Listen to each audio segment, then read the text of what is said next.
Hello everyone. Welcome to Critical Reading Class. This video was made by e-learning English team.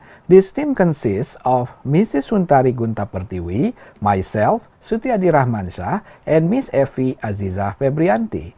We are all from Faculty of Arts and Design. Today, I will discuss about unity and coherence. The first thing that you have to understand is about unity and coherence. Unity means oneness, or it means that a paragraph must deal with only one idea. Meanwhile, coherence means a sticking together. A coherent paragraph has all the sentences so well arranged that not one could be interchanged with another.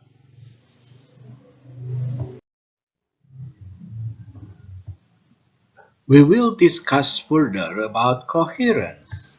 A paragraph should be coherent. We say that a paragraph is coherent when all of its supporting details are well organized and fluid. Fluid means that when one idea connects clearly and moves smoothly to the next idea. Here is a sample of a paragraph from a business letter which does not have unity and coherence. You can pause your video to understand it. It can be seen that the topic sentence in this paragraph and its supporting sentences are not related to each other. So it can be said that this paragraph is incoherent, or it doesn't have any unity and coherence. Now, we will see the sample of a paragraph that has unity and coherence. You can pause the video to examine the structure. We can see the topic sentence is supported by supporting sentences or details. See how all the sentences work together to support the point about the paragraph topic, which is we are the best company to hire. So it is clear that the paragraph does have unity and coherence.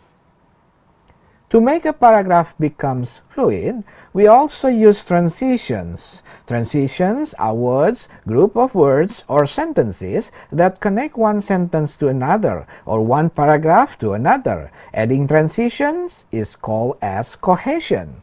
Creating cohesions means tying our words, phrases, sentences, and paragraphs together to create relationships and fluidity to the text. There are different types of transitions. Sometimes it is called conjunction, or words that join two or more ideas. Here are some examples of transitions that you can put into your paragraph. You can pause the video to see it clearly.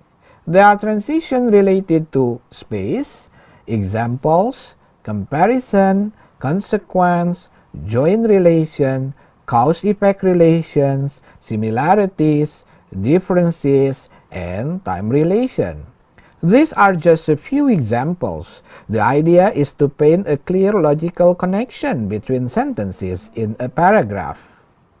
Here is the sample how transition can help to make a paragraph becomes fluid. You can pause the video to see it clearly. We can see that the transition, such as not only years ago and nowadays, have made the paragraph readable and made it flowing logically from one sentence to another. You have to make sure that each part of supporting sentence or details must support the topic sentence. This is how we use transitions in a paragraph. That's all my explanation for today. Thank you for your participation. Bye!